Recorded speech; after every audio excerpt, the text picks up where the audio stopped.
Всё, կարանք։ Վատ եմ լսում։ Դե հիմա որ գոռը Так, տղա ջան։ Երգչուհի է, պարուհի է, դերասանուհի է, խզարուհի է։ Խզարուհին ի՞նչ մասնագիտությունն է։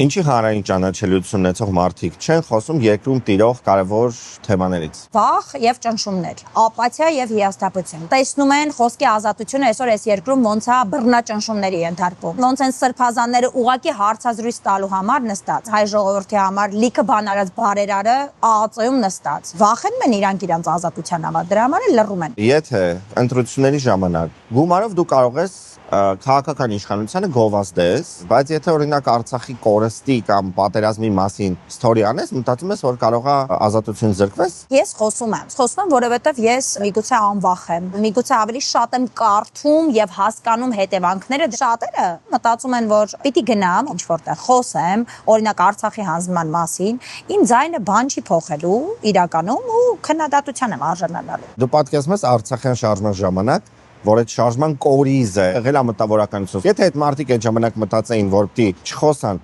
այսօր մենք ուր հասած կլինեինք։ Ասում եմ բարև ձեզ, Արցախը հանձնվեց, 5000 զոհ ունեցանք, հայրենիքը տորտի պես կտրել են ու այսենց մաս կտոր արած տալիս են։ Ասում եմ ներողություն, ուրիշ հարցեր կան իմ արվեստի վերաբերյալ։ Ես քաղաքականությամբ չեմ զբաղվում։ Եթե մենք խոսում ենք հայրենիքի կորստից, դա քաղաքականությամբ զբաղվել է թե չէ։ Մեր նման շատերը չեն լռում եւ մեր նման շատերը ստանում են կոմենտում գրված լափամանից զրկվածներ, նախկիններ, չգիտեմ ինչականներ։ Իմ համար մտավորականությունը այդ սերնդի օրինակն է եւ եթե ինքը իր օրինակով լռում է, սերունդն էլ խեղճ ու կորացած է։ Մի բան է, երբ որ դու օրինակ Արցախի հանձնման հայաթափման օրը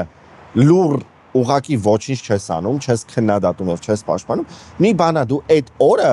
ինչ որ ֆեստիվալների ես գնում, այսինքն ցույց ես տալի քո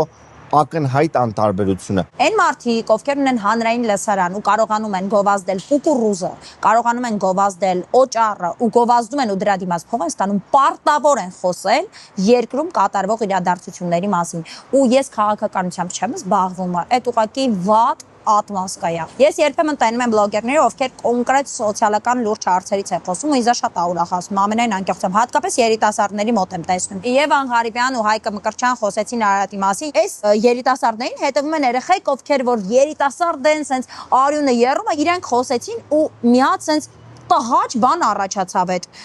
կոմենտների բաժնում։ Ես սկսեցի կարդալ ու ես շոկի մեջ էի։ Իմ աջակցությունն եմ հայտնում բոլոր այն սկսնակ բլոգերներին, կայացած բլոգերներին, այն մարդկանց, ովքեր կփորձեն բարձրաձայնել թեմաներ, որոնք կարևոր են մեր ազգի համար։ Դուք այն եկող սերունդն եք, որ ձեզանից ավելի փոքրերին տալիս է հույս հավատալու, որ այս երկրում իսկապես խոսքը ազատություն ունի։